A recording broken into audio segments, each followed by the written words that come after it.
स्वागत है आप सभी का एमर्स एकेडमी की इस करंट अफेयर्स क्लास में, जिसमें हम महत्वपूर्ण जितने भी करंट अफेयर्स हैं आज के, उन सभी को कवर करेंगे। जाने कौन कौन से महत्वपूर्ण हमारे इसमें क्वेश्चन रहेंगे। तो हाल ही में किसे MMA 1 फेडरेशन के अध्यक्ष के रूप में नियुक्त किया गया है। भारत और आर्मेनिया किस देश के बीच विदेश मंत्रालय के बीच पहली त्रिपक्षीय परामर्श बैठक हुई है, इसके बारे में जानेंगे। किस बैंक ने हाल ही में 4 जो सरकारी बैंक के सहकारी जो बैंक हैं उन्हें 44 लाख रुपये जुर्माना लगाया गया है, वो किन किन बातों के ऊपर लगाया गया है उनके ऊपर, इस पर भी चर्चा करेंगे। किस बैंक ने शहरी सरकारी बैंकों की परिसंपत्ति प्रावधानों को सुसंगत बनाया है। केंद्रीय मंत्री यानी सोनोवाल ने किस राज्य के नौवहन मंत्रालय की प्रौद्योगिकी शाखा का उद्घाटन किया। ये 5 महत्वपूर्ण टॉपिक रहेंगे जो इस क्लास में हम कवर करेंगे। तो करते हैं शुरू।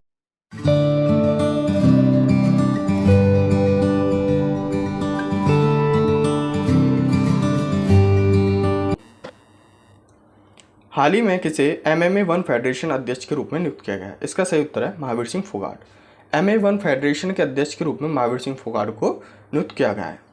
फोगाट मिक्स्ड मार्शल आर्ट्स को बढ़ावा देने की जिम्मेदारी इनको दी गई है। फोगाट जो हैं वो खिलाड़ी जो होंगे उनकी नई प्रतिभाओं की ये पहचान करेंगे और साथ साथ MMA को विकसित करने की दिशा में भी ये काम करेंगे। MMA का मतलब होता है मिश्रित मार्शल आर्ट्स, जो कई प्रकार की मार्शल आर्ट्स की विधियाँ जैसे boxing, wrestling, Brazilian jiu jitsu, Muay Thai और अन्य तकनीकों से इसमें उपयोग किया जाता है। MMA का लक्ष्य होता है कि हम खिलाड़ियों को स्ट्राइकिंग और ग्रैपलिंग तकनीकों का उपयोग कराएं, जिससे उपयोग करके वो उनके जो खिलाड़ी होंगे उनको हराएं। इसका मतलब यह है कि स्थिर खड़े होकर भी और ज़मीन पर भी ये मतलब उपयोग करके भी उनको जो आगे वाले सामने वाले खिलाड़ी को हरा सकें। जाने भारत, आर्मेनिया और किस देश के बीच विदेश मंत्रालय की पहली त्रिपक्षीय परामर्श येरेवन में हुआ है। इसका सही उत्तर है ईरान के साथ। भारत, आर्मेनिया और ईरान ने विदेश मंत्रालय के बीच पहली त्रिपक्षीय परामर्श ये हुआ है। मीटिंग में नस्कन साफरान और आर्मेनिया के विदेश मंत्री सैयद रसूल मुसावी, ईरान के विदेश मंत्री शायक यानी और JP सिंह, भारत के विदेश मंत्रालय संयुक्त सचिव अपने श्रेणियों के प्रतिनिधि थे। ये अपनी श्रेणियों में प्रतिनिधित्व कर रहे थे। भारत, आर्मेनिया और ईरान के बीच त्रिपक्षीय बैठक के दौरान अंतर्राष्ट्रीय उत्तर दक्षिण वाहन मार्ग यानी INSTC पर भी उन्होंने चर्चा की थी। जानते हैं INTC के बारे में। INSTC एक फ्रेट कॉरिडोर है, यानी कि एक कॉरिडोर है जो भारत, ईरान और रूस को जोड़ता है और मुंबई में मॉस्को तक माल ले जाने समय और लागत को कम करने का इसका उद्देश्य है।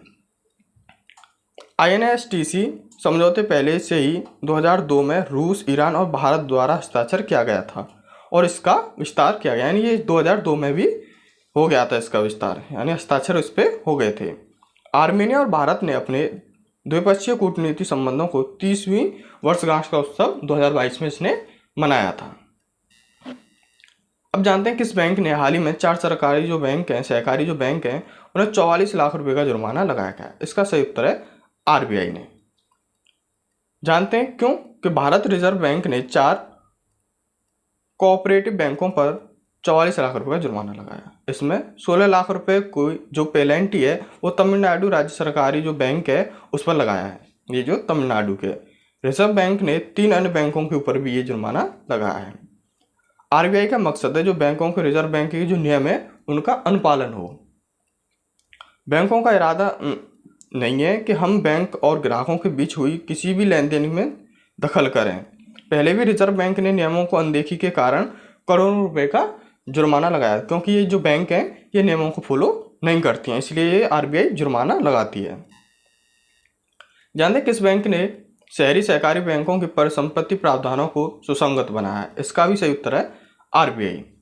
भारतीय रिजर्व बैंक RBI ने शहरी सहकारी बैंकों की सभी श्रेणियों पर लागू मानक परिसंपत्ति प्रावधानों को सुसंगत बनाने की घोषणा इसने की है। RBI ने एक परिपत्र में बताया कि जो शहरी सरकारी बैंकों की सभी श्रेणियों पर लागू होने वाले मानक परिसंपत्ति प्रावधानों को सुसंगत बनाने का निर्णय लिया गया है, जिससे रिजर्व बैंक के जितनी भी दिसंबर में सहकारी बैंकों को नियामकीय उद्देश्यों को 4 स्तरों पर वर्गीकृत इसने कर दिया था, जिससे पहले इन बैंकों में सिर्फ Tier 1 और Tier 2 श्रेणियों में भी विभाजित किया जाता था। अब इसे 4 स्तरों में वर्गीकृत कर दिया है, पहले 2 भागों में किया जाता था। केंद्रीय मंत्री सोनोवाल ने किस राज्य के नौवान मंत्रालय प्रौद्योगिकी शाखा का उद्घाटन किया है? इसका सही उत्तर है तमिलनाडु। केंद्रीय पतन, पोत, परिवहन और जलमार्ग मंत्री ने भारतीय प्रौद्योगिकी संस्थान यानी IIT मद्रास में राष्ट्रीय प्रौद्योगिकी केंद्र यानी NTPWC का उद्घाटन किया। NTPWC केंद्र क्षेत्र के लिए मेक इन इंडिया तकनीक समाधानों में सक्षम बनाएगा। ये केंद्र विश्व स्तरीय बहुकार्यात्मक समुद्री प्रयोगशाला जितनी भी हैं को शामिल करने के लिए जलवायु परिवर्तन और मरीन रोबोटिक्स जैसे क्षेत्रों में NTPCWC का विस्तार भी ये करेगा।